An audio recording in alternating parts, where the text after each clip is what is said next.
हाँ जी, आज के इस वीडियो में अपन सीखेंगे कि वक्रता त्रिज्या फोकस दूरी की दोगुनी होती है। तो इसको सीखना है तो इस वीडियो को पूरा देखना और फिर बाद में कमेंट बॉक्स में बताना कि आपको समझ में आया या नहीं आया। तो देखिए, इसको सीखने के लिए हमें ये चित्र बनाना आना ज़रूरी है और वो चित्र ये है कि आपको सबसे पहले अवतल दर्पण बनाना होगा और अवतल दर्पण से संबंधित कुछ मुख्य शब्दावलियाँ हैं, जैसे कि इसका मध्य बिंदु ध्रुव कहलाता है। अगर इस गोले को अगर आप कंप्लीट बना दोगे तो इसका सेंटर आएगा, उसको अपन वक्रता केंद्र बोलेंगे और इनके बीचों बीच में एक बिंदु आता है जिसे अपन फोकस बिंदु बोलते हैं और इनसे गुजरकर जाने वाली सरल रेखा को अपन मुख्य अक्ष बोलते हैं। यहाँ अगर सभी दूरियाँ जो होती है वो ध्रुव से मापी जाती है, ऐसा हम जानते हैं। तो ध्रुव से फोकस बिंदु के जो बीच की दूरी होगी वो फोकस दूरी f कहलाएगी और ध्रुव से वक्रता केंद्र के बीच की दूरी जो होगी वो r कहलाएगी। तो आप यहाँ पे देखो r बराबर 2f लिखा हुआ है। जब ये दूरी और ये दूरी बराबर बराबर है, यानी ये भी f है और ये भी f है, तो f प्लस f होगा तो क्या हो गया 2f। तो इसका मतलब r बराबर क्या होगा 2f। तो r बराबर 2f हमने तो सिद्ध कर दिया, लेकिन आपको ऐसे सिद्ध नहीं करना है, इसको आपको जियोमेट्रिक तरीके से सिद्ध करना है। तो जियोमेट्री तरीके से सिद्ध करने के लिए हमें परावर्तन का दूसरा नियम आना चाहिए। तो परावर्तन का दूसरा नियम क्या कहता है कि एंगल आई बराबर एंगल आर होता है। जब एंगल आई बराबर एंगल आर है तो अपन कह सकते हैं कि आर भी आई के बराबर है, तो आई बराबर क्या होगा आई होगा। इसके अलावा हमें ज्यामिति में एक ये एकांतर कोण यानी जेड की आकृति जब बनती है तो ये वाला कोण आई होता है और ये वाला कोण अगर आई है तो ये वाला कोण भी क्या होगा आई, यानी ये कोण क्या होते हैं बराबर बराबर होते हैं। ये हमें पता होना चाहिए एकांतर कोण की परिभाषा से, एकांतर कोण की परिभाषा से। ठीक है, अगर आपको ये पता है तो ये आपके लिए बिल्कुल सरल हो जाएगा, इसको सिद्ध करना आपके लिए सरल हो जाएगा। ठीक है, तो अब इसको अपन इस चित्र को कंप्लीट कर देते हैं। तो इस चित्र में हमें क्या करना है, हमें मुख्य अक्ष के समानांतर एक प्रकाश की किरण लेके आनी है। मुख्य अक्ष के समानांतर जो प्रकाश की किरण आती है वो अनंत से आती है, ऐसा हम मानते हैं। तो ये मुख्य अक्ष के समानांतर प्रकाश की किरण आई और आने वाली जो किरण है तो इसे अपन बोलते हैं आपतित किरण। इसको अपन क्या नाम देते हैं आपतित किरण। अब ये आपतित किरण जो है इस दर्पण के एक बिंदु M पर जाकर आपतित होती है। कहाँ जाकर आपतित होती है, बिंदु M पर जाकर आपतित होती है। अब यहाँ पर आपतित हो गई तो यहाँ से इसका परावर्तन होता है और जब मुख्य अक्ष के समानांतर प्रकाश की किरण आती है तो परावर्तन के बाद में वह इस दर्पण के मुख्य फोकस से होकर जाती है। तो ये मुख्य फोकस से होकर चली गई और इस किरण को अपन बोलते हैं परावर्तित किरण। इसे अपन बोलते हैं परावर्तित किरण। ठीक है, ये हो गई परावर्तित किरण। अब इसके अलावा ठीक है, परावर्तित किरण। अब हम इन आपतित किरण और परावर्तित किरण के बीच में अभिलंब डालेंगे और यहाँ पर अभिलंब जो हम डालेंगे तो ये एक गोलीय पृष्ठ के रूप में है, गोला है। तो गोले जब भी लंब डालते हैं तो वो वक्रता केंद्र से होकर जाता है, तो ये जो अभिलंब होगा वो वक्रता केंद्र से होकर जाएगा। तो ये वक्रता केंद्र से होकर जा रहा है, ये बात आपको समझ में आनी चाहिए। दोबारा बता देता हूँ, अगर कोई हमारे पास गोला होता है, यहाँ से हम लंब डालते हैं तो हमेशा वक्रता केंद्र से होकर जाएगा। तो यहाँ से ये 90 क्या है लंब जो है 90 डिग्री का कोण बनाएगा यहाँ से। तो अपन मान लेते हैं यहाँ से कितने डिग्री का कोण बनाते हुए जा रहा है, ये 90 डिग्री का कोण बनाते हुए जा रहा है, ये 90 डिग्री का कोण बनाते हुए जा रहा है। अब ये जो आपतित किरण है और ये जो अभिलंब है इसके बीच में जो कोण बनता है उसे अपन आपतन कोण बोलते हैं और आपतन कोण को आई से लिखेंगे। और जो परावर्तित किरण होती है और जो अभिलंब होता है उसके बीच में जो कोण बनता है उसे अपन बोलते हैं परावर्तन कोण आर। लेकिन परावर्तन का दूसरा नियम ये कहता है कि आई बराबर आर होता है, तो हम आई आर को भी क्या लिख सकते हैं आई लिखेंगे, आई बराबर आर होता है तो हम क्या करेंगे आर को भी क्या लिख देंगे आई, क्योंकि दोनों बराबर है। तो ये कोण भी आई है और ये कोण भी क्या है आई है। क्लियर है मेरी बात, अगर ये कोण आई है तो ये कोण भी क्या होगा आई। ठीक, आपतन कोण क्योंकि आपतन कोण परावर्तन कोण के बराबर होता है, इसलिए अपन इसे आई लिख देंगे। लिखने के बाद में अब क्या करना है, हमें यहाँ पर एकांतर कोण यानी जेड आकृति देखनी है। तो पहली जेड आकृति आप देखोगे तो पहली जेड आकृति आपको दिखाई देगी M बिंदु से ये dot dot dot dot line C से इस तरफ जा रही है। तो ये वाला कोण कितना होगा, एकांतर कोण ये कहता है कि अगर ये आई है जेड आकृति में तो ये भी क्या होगा, आई होगा, ये भी क्या होगा, आई होगा। ठीक है, यहाँ तक समझ में आया। यानी अगर ये वाला कोण आई है तो ये वाला कोण भी क्या होगा, आई होगा।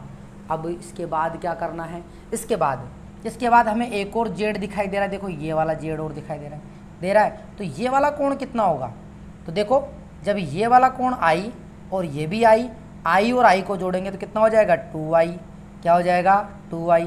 अगर ये 2i है तो ये भी 2i होगा, ये भी क्या होगा, 2i होगा। तो हमने चित्र तो कंप्लीट कर लिया, इस चित्र में हमें जो जो चाहिए था वो हमने इस चित्र में बना दिया। अब इसके बाद में हम इसे सिद्ध करेंगे, और सिद्ध करने से पहले आप लोगों को मैं बता दूं आप लोगों को क्या क्या याद रखना है। आपको इस चित्र से 2 त्रिभुज लेने हैं। एक त्रिभुज में तो आपको लेना है जिसमें कोण आई आना चाहिए, और एक त्रिभुज जिसमें कोण 2i आना चाहिए। आपको 2 त्रिभुज लेने हैं। दोनों त्रिभुजों की सहायता से ही हम क्या करेंगे, यहाँ पर सिद्ध करेंगे कि r बराबर 2f होता है।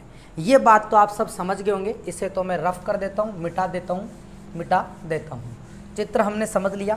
अब हमारे पास जो है ये चित्र है, और इस चित्र से अपन 2 त्रिभुज बनाते हैं। एक त्रिभुज जिसमें कोण आई आ रहा है तो मैंने इसको नाम दिया MCP। ठीक है, त्रिभुज MCP से हम इस त्रिभुज को यहाँ पर ही बना देते हैं, यहाँ पर बना देते हैं। ठीक है, यहाँ पर कोण कितना है, आई, ये M है और ये P है और ये C है। अब आप लोग ये देख रहे होंगे सर ये तो कर्व बनाते हुए लाइन है, तो आप इसको सीधी क्यों मान रहे हो, तो यहाँ पे मैं आप लोगों को बता देता हूँ। आपको ये लिखना होगा कि MP को अपन एक सीधी सरल रेखा मानते हैं। क्यों मानते हैं, क्योंकि ये एक गोलीय पृष्ठ है, और ये जो परावर्तन हो रहा है ये बिल्कुल P के नज़दीक है। हमने चित्र को जूम करके बड़ा बनाया है, ये मान लो तो ये बिंदु दूर जा रहा है, लेकिन ये बिंदु वास्तव में P के नज़दीक है। तो ये छोटा सा पार्ट एक सीधी सरल रेखा दिखाई देती है, समतल की तरह दिखाई देती है, इसीलिए यहाँ पर ये परावर्तन भी हो रहा है। तो अपन ने MP को एक सीधी सरल रेखा माना। यहाँ पर अपन लिख देते हैं MP एक सीधी सरल रेखा है। क्या है, MP एक सीधी सरल रेखा है। अगर ये सीधी सरल रेखा है तो ठीक है, हम MP को सीधी सरल रेखा मानेंगे। तो इस त्रिभुज में MP सीधी सरल रेखा आ रहा है, ये आ गया, क्लियर है। ठीक है, आई कोण आ रहा है, आई कोण आ रहा है। यहाँ पर अपन लाल बटा कक्का त्रिकोणमितीय अनुपात का उपयोग करेंगे, जहाँ पर अपन यहाँ पे निकालेंगे tan i। क्या निकालेंगे अपन, tan i निकालेंगे। और लाल बटा कक्का से अगर आप जानते हो लाल बटा कक्का, ये ट्रिक आप लोगों ने बना रखी होगी, 10वीं क्लास में पढ़ाया होगा। लाल बटा कक्का में ये साइन होता है, ये कोस होता है, ये टेन होता है। तो टेन का जो अनुपात आता है वो आता है लंब बटा आधार। क्या आता है, लंब बटा आधार, यही आता है। अब आप लोग ये बताओ इस त्रिभुज में लंब कौन सा है, आधार कौन सा है, ये आपको पता लगाना है। तो आप लोग जानते होंगे, नहीं जानते हो तो देख लो। ये जो कोण आई है इसके सामने वाली जो भुजा है उसे आप बोलते हो लंब। क्या बोलते हो उसे आप, लंब। ठीक है, और इससे जुड़ी हुई भुजा जो होती है वो कहलाती है आधार। क्या कहलाती है, आधार। और ये बड़ी भुजा क्या कहलाएगी, कर्ण। तो कोण के सामने वाली भुजा लंब, ये आधार और ये कर्ण। ठीक है, एक बार चेक कर लेते हैं। हाँ ठीक है, चलिए अब लंब बटा आधार है। अब यहाँ पे आपको लंब लिखना है, तो लंब को अपन लिख सकते हैं M से लेकर P तक की दूरी जो है लंब है। तो आप लिखेंगे tan i बराबर MP बटा आधार को आप लिखोगे P से लेकर C, क्योंकि दूरी अपन P से मापेंगे तो P से लेकर C, आधार हो गया P से लेकर C। लिख दिया। लिखने के बाद में अब हम यहाँ पे एक दूसरा त्रिभुज लेंगे, और वो दूसरा त्रिभुज क्या होगा, अपन इसको लिख देते हैं समीकरण नंबर 1 लिख दिया। अब अपन दूसरा त्रिभुज लेते हैं MFP, जिसमें 2i कोण आना चाहिए। त्रिभुज MFP से इस त्रिभुज को भी अपन यहाँ पे बना देते हैं। ये छोटा त्रिभुज बनाया अपन ने, ये M है, ये P है और ये F है, और ये कोण कितना है, 2i है। 2i के सामने वाली भुजा वही लंब, ये आधार और ये कर्ण। यहाँ पे भी अपने को क्या करना है, tan 2i निकालना है। क्या निकालना है, tan 2i। अब बोलो, इसमें तो आपको कोई दिक्कत ही नहीं होनी चाहिए। लंब क्या होगा, लंब जो है MP होगा, तो आप यहाँ पे MP लिखेंगे, बटा आधार क्या होगा PF, आधार क्या होगा PF। इसको समीकरण नंबर 2 नाम दे दो। ठीक है, दे दिया, इसको समीकरण नंबर 2 नाम दे दिया। देने के बाद में अब यहाँ आप ऐसा करो, इसका स्क्रीनशॉट लेना चाहो तो आप इसका स्क्रीनशॉट ले लो, और इसके बाद में मैं यहाँ अभी तो यहीं पे बता देता हूँ आप लोगों को। समीकरण नंबर 1 व 2 में, समीकरण नंबर 1 व 2 में I व 2I, I व जो 2I है को बहुत छोटा कोण मानने पर जो tan I होगा वो I के बराबर हो जाएगा, और जो tan 2I होगा वो 2I के बराबर हो जाएगा। समीकरण नंबर 1 और 2 में ये जो कोण I है और ये 2I इनको बहुत छोटा मानेंगे, तो tan I हो जाएगा, tan 2I 2I के बराबर हो जाएगा। अतः ये समीकरण नंबर 1 और 2 में क्या बदलाव आ जाएगा, अतः I बराबर tan I की जगह क्या लिखेंगे, I बराबर MP बटा PC, MP बटा PC, MP बटा क्या लिखेंगे PC लिखेंगे, MP बटा PC। और इसके अलावा फिर 2I बराबर क्या लिखेंगे, MP बटा PF, MP बटा PF। इसको समीकरण नंबर 3 और इसको समीकरण नंबर 4। ठीक है, अब आप इसका स्क्रीनशॉट ले लो, क्योंकि मैं इस चित्र को मिटाने वाला हूं, और इस चित्र में मैं आप लोगों को पहले बता देता हूं कि P से लेकर F तक की दूरी स्मॉल f कहलाएगी, और P से लेकर C तक की दूरी कैपिटल R कहलाएगी। तो इसको मैं साइड में लिख ही देता हूँ। ठीक है, इसको अपन लिख देते हैं, यहाँ लिख देते हैं, मिटा दिया। और आपको पता होना चाहिए यहाँ से P से लेकर F तक की दूरी स्मॉल f कहलाएगी, और P से लेकर C तक की दूरी कैपिटल R कहलाएगी। इसका अपन उपयोग करेंगे, इसलिए लिख रहा हूँ। तो मैं इस चित्र को तो मिटा देता हूँ इधर से, क्योंकि उस डेरिवेशन को अपन यहाँ पे लिखने वाले हैं, यहाँ पे लिखने वाले हैं। तो ये लाइन खींचा, इधर वाला पार्ट अपन लिखेंगे यहाँ पे लिखेंगे। तो समीकरण नंबर 4 में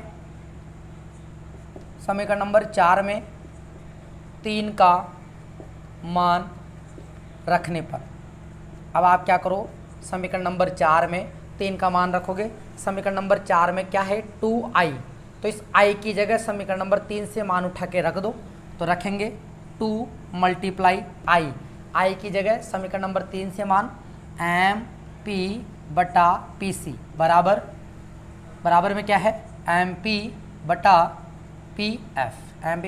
PF। अब आप देखो इस समीकरण में MP गुणा में है तो इसके भाग में जाएगा, और भाग में जाएगा तो MP बटा MP कट जाएगा, तो मैं इसको यहीं काट दूँ, काट दिया। यहाँ पर बचा 2 बटा PC बराबर 1 बटा PF, ये बचा ये। ठीक है, इस PF का मल्टीप्लाई इधर कर दो और इस PC का मल्टीप्लाई इधर कर दो, तो यहाँ आएगा 2PF बराबर PC। अब आप चित्र से हमने पहले लिख लिया था कि PF बराबर होगा स्मॉल f व PC बराबर होगा कैपिटल R। ठीक है, क्या नीचे दिखाई दे रहा है क्या, एक बार देख लेते हैं।